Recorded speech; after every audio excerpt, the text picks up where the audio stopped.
यीशु का वचन, दूसरों को दोषी ठहराने के प्रति दूसरों पर दोष लगाने की आदत मत डालो ताकि तुम पर भी दोष न लगाया जाए। क्योंकि तुम्हारा न्याय उसी फैसले के आधार पर होगा जो फैसला तुमने दूसरों का न्याय करते हुए दिया था, और परमेश्वर तुम्हें उसी नाप से नापेगा जिससे तुमने दूसरों को नापा है। 3. तू अपने भाई बंदों की आंख का तिनका तक क्यों देखता है, जबकि तुझे अपनी आंख का लट्ठा भी दिखाई नहीं देता। 4. जब तेरी अपनी आंख में लट्ठा समाया है तो तू अपने भाई से कैसे कह सकता है कि तू मुझे तेरी आंख का तिनका निकालने दे। 5. ओ कपटी, पहले तू अपनी आंख से लट्ठा निकाल, फिर तू ठीक तरह से देख पाएगा और अपने भाई की आंख का तिनका निकाल पाएगा। 6. कुत्तों को पवित्र वस्तु मत दो और सूअरों के आगे अपने मोती मत बिखेरो, नहीं तो वे सूअर उन्हें पैरों तले रौंद डालेंगे और कुत्ते पलटकर तुम्हारी भी धज्जियां उड़ा देंगे। जो कुछ चाहते हो उसके लिए परमेश्वर से प्रार्थना करते रहो। लूका 11:9-13। 7. परमेश्वर से मांगते रहो, तुम्हें दिया जाएगा। खोजते रहो, तुम्हें प्राप्त होगा। खटखटाते रहो, तुम्हारे लिए द्वार खोल दिया जाएगा। 8. क्योंकि हर कोई जो मांगता ही रहता है प्राप्त करता है। 9. तुम में से ऐसा पिता कौन सा है जिसका पुत्र उससे रोटी मांगे और वो उसे पत्थर दे? 10. या जब वो उससे मछली मांगे तो वो उसे सांप दे दे? बताओ, क्या कोई देगा? ऐसा कोई नहीं करेगा।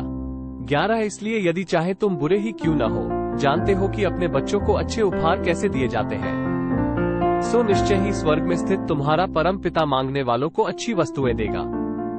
व्यवस्था की सबसे बड़ी शिक्षा। 12. इसलिए जैसा व्यवहार अपने लिए तुम दूसरे लोगों से चाहते हो, वैसा ही व्यवहार तुम भी उनके साथ करो। व्यवस्था के विधि और भविष्यवक्ताओं के लिखे का यही सार है। 13. सूक्ष्म मार्ग से प्रवेश करो। यह मैं तुम्हें इसलिए बता रहा हूँ क्योंकि चौड़ा द्वार और बड़ा मार्ग तो विनाश की ओर ले जाता है, बहुत से लोग हैं जो उस पर चल रहे हैं। 14. किंतु कितना सकरा है वो द्वार और कितनी सीमित है वो राह जो जीवन की ओर जाती है, बहुत थोड़े से हैं वे लोग जो उसे पा रहे हैं। यीशु के नाम में आमीन। मांगो, ढूंढो और खटखटाओ। मिल्टन कैमार्गो द्वारा। प्रथम सलाहकार, रविवार विद्यालय जनरल अध्यक्षता में। परमेश्वर की योजना का एक महत्वपूर्ण हिस्सा ये भी है कि हम जब भी चाहते हैं उसके साथ बात कर सकते हैं।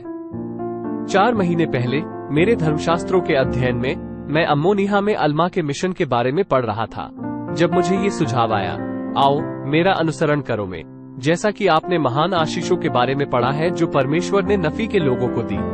मांगो, प्रभु ने कहा कि हर एक जो मांगता है प्राप्त करता है। मांगना सरल लगता है, लेकिन ये शक्तिशाली है क्योंकि यह हमारी इच्छाओं और हमारे विश्वास को प्रकट करता है। हालांकि प्रभु की आवाज को समझने के लिए सीखने में समय और धैर्य लगता है। हम उन विचारों और भावनाओं पर ध्यान देते हैं जो हमारे दिमाग और हृदय में आते हैं, और हम उन्हें लिखते हैं, जैसा कि हमारे भविष्यवक्ता ने हमें करने के लिए कहा है।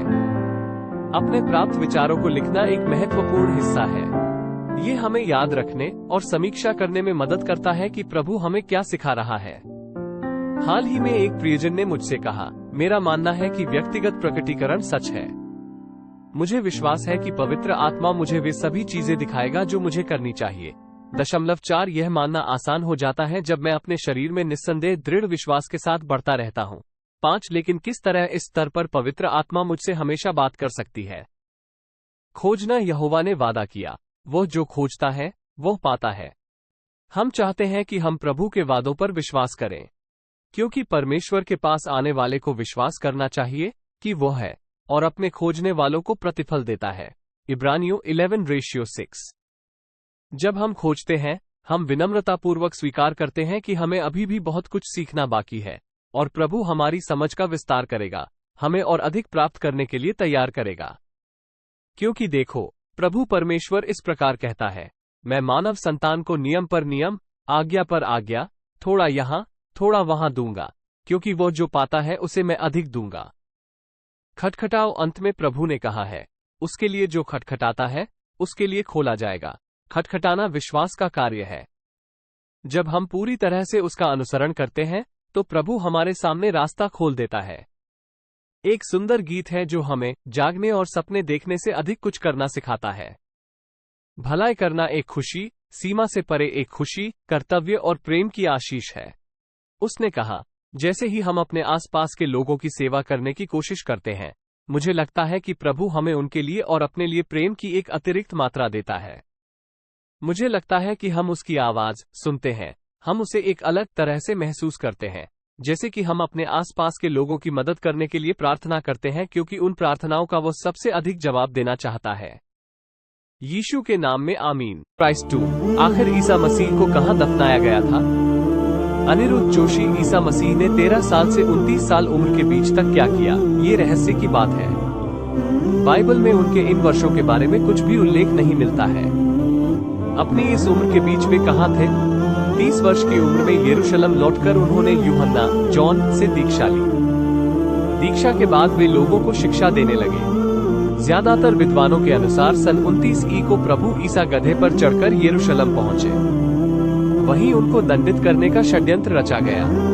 अंततः उन्हें विरोधियों ने पकड़कर क्रूस पर लटका दिया। उस वक्त उनकी उम्र थी लगभग 33 वर्ष। रविवार को यीशु ने यरूशलेम में प्रवेश किया था। इस दिन को पाम संडे कहते हैं। शुक्रवार को उन्हें सूली दी गई थी, इसलिए इसे गुड फ्राइडे कहते हैं। और रविवार के दिन सिर्फ एक स्त्री, मेरी मैगदलेन, ने उन्हें उनकी कब्र के पास जीवित देखा। जीवित देखे जाने की इस घटना को ईस्टर के रूप में मनाया जाता है। उसके बाद यीशु कभी भी यहूदी राज्य में नजर नहीं आए, अर्थात 33 साल की उम्र के बाद वे कभी भी नजर नहीं आए। तब सवाल उठता है कि फिर उन्हें किसने और कब दफनाया? बाइबल में उनकी कहानी के कुछ ही किस्से मिलते हैं। पहला उनके पैदा होने की कहानी, दूसरा जब वे 7 साल के थे तब वे एक त्योहार के समय मंदिर में जाते हैं, तीसरा जब वे गधे पर चढ़कर यरूशलेम पहुंचकर यूहन्ना से बपतिस्मा लेते हैं, चौथा जब उनके शिष्यों के साथ वे रहते उपदेश देते हैं, पांचवा जब वे अंतिम भोजन करते हैं और छठा जब उन्हें सूली पर लटका दिया जाता है, अंत में सातवां जब वे फिर से जी उठते हैं। इसके बाद उनका शेष जीवन काल अज्ञात है। ईसाइयों की कहानी के अनुसार जीसस का पुनर्जन्म होता है, परंतु प्रश्न ये है कि इस पुनर्जन्म के बाद दोबारा वे कहां गायब हो गए। ईसाइयत इसके बारे में बिल्कुल मौन है कि इसके बाद वे कहां चले गए और उनकी स्वाभाविक मृत्यु कब, कैसे और कहां हुई। यीशु द्वारा 5000 लोगों को खाना खिलाने से हम क्या सबक सीख सकते हैं? सभी 4 सुसमाचारों में यीशु को अपने अनुयायियों के लिए एक महान चमत्कार करते हुए दर्ज किया गया है, जिसे आमतौर पर 5000 को खाना खिलाने के रूप में जाना जाता है। मैथ्यू दोपहर के 2:13 जब यीशु यात्रा कर रहे थे और बीमारों को ठीक कर रहे थे तो एक बड़ी भीड़ उनके पीछे चलने लगी। इस विशेष उदाहरण में यीशु और शिष्य पीछे हट गए थे, लेकिन भीड़ ने उनका पीछा किया और जब यीशु ने उन्हें देखा तो उन्होंने उन पर दया की और उनके बीमारों को ठीक किया। मत्ती दोपहर के 2:14। शाम को शिष्य लोगों को विदा करना चाहते थे ताकि वे अंधेरा होने से पहले आसपास के गांवों में पहुंच सके और भोजन खरीद सके। मत्ती दोपहर के 2:15। परंतु यीशु ने कहा, उन्हें जाने की आवश्यकता नहीं, तुम उन्हें कुछ खाने को दो। मत्ती दोपहर के 2:16। 5000 लोगों को खाना खिलाने के मसीह के चमत्कार के माध्यम से भगवान ने प्रदर्शित किया कि वह हमारी सभी सीमित उम्मीदों को तोड़ने और प्रचुर मात्रा में हमारी जरूरतों को पूरा करने के लिए काफी बड़ा है। उनकी अच्छाई हमारी कल्पनाओं से कहीं अधिक है। मसीह ने उन अल्प प्रावधानों को बढ़ाया जो उसके लिए लाए गए थे, और इसी तरह भगवान हमारे उपहार, धन और प्रतिभा को बढ़ाते हैं जब हम उन्हें उनके पास लाते हैं। हमारी संपत्ति और गुण भगवान की सेवा के लिए कभी छोटे नहीं होते। वो हमें आशीर्वाद देने और आश्चर्यचकित करने में प्रसन्न होता है, और पवित्र शास्त्र हमें लगातार दिखाता है कि वह अपनी महिमा प्रदर्शित करने के लिए छोटेपन और कमजोरी का उपयोग करता है। 1 कुरिन्थियों 1:27। इस चमत्कार के माध्यम से हम ये भी सीख सकते हैं कि यीशु अपने शिष्यों को अपनी बाहों और हाथों के रूप में उपयोग करते हैं। मरकुस 6:41 में यीशु को अपने शिष्यों को भोजन बांटते हुए भीड़ को आशीर्वाद देते हुए दर्शाया गया है। यीशु भीड़ में प्रत्येक व्यक्ति के हाथों में जीविका प्रकट कर सकते थे, लेकिन इसके बजाय उन्होंने उस भोजन का उपयोग करना चुना जो लड़के ने साझा किया था और भोजन वितरित करने के लिए अपने शिष्यों का उपयोग किया। उनके शिष्यों की संस्था के माध्यम से भीड़ को खाना खिलाकर हम देखते हैं कि हम भी कैसे भगवान की भुजाएं और हाथ बन सकते हैं। भगवान दयालुतापूर्वक हमें अपने कार्य में शामिल करते हैं। हम भरोसे के बारे में भी सीखते हैं। शिष्यों को भरोसा करना था कि यीशु भीड़ को खिलाने का साधन प्रदान करेंगे, और वे केवल वही दे सकते हैं जो उन्हें मिला। ये शिष्यों और मसीह के वर्तमान विश्वासियों को दूसरों को आशीर्वाद देने में भगवान की योजना का एक बड़ा हिस्सा बनाता है। शिष्यों में से एक को एक लड़का मिला जिसके पास जौ की 5 रोटियां और 2 मछलियां थीं। यूहन्ना 6:9। निश्चय ही इतनी बड़ी भीड़ के लिए ये पर्याप्त नहीं होगा, लेकिन यीशु ने भोजन के लिए भगवान को धन्यवाद दिया और जो कोई भी उसे देखने के लिए इकट्ठा हुआ उसे खाना खिलाया गया। रोटी और मछलियां तब तक बढ़ती रहीं जब तक कि सभी ने भरपेट खा नहीं लिया और भोजन भी बच गया। यूहन्ना 6:11 यह आश्चर्यजनक है क्योंकि बाइबल में 5000 पुरुषों, साथ ही महिलाओं और बच्चों की उपस्थिति दर्ज की गई है। मैथ्यू दोपहर के 2:21। कुछ विद्वानों का मानना है कि भीड़ 15,000 से 20,000 लोगों के बीच रही होगी। ये चमत्कार एक महान अनुस्मारक भी है कि यहाँ पृथ्वी पर हम जिस भी चीज का सामना कर रहे हैं वो ईश्वर के लिए बहुत बड़ी नहीं है। राजाओं के राजा के साथ खड़े होकर भी मसीह के शिष्य चिंतित थे कि हजारों लोग भूखे रह जाएंगे। यूहन्ना 6:9। चाहे हम किसी भी परिस्थिति का सामना करें, हमें याद रखना चाहिए कि ईश्वर अभी भी बड़ा है। तब तक के लिए सबको जय मसीह की। मिलते हैं अगले वीडियो में।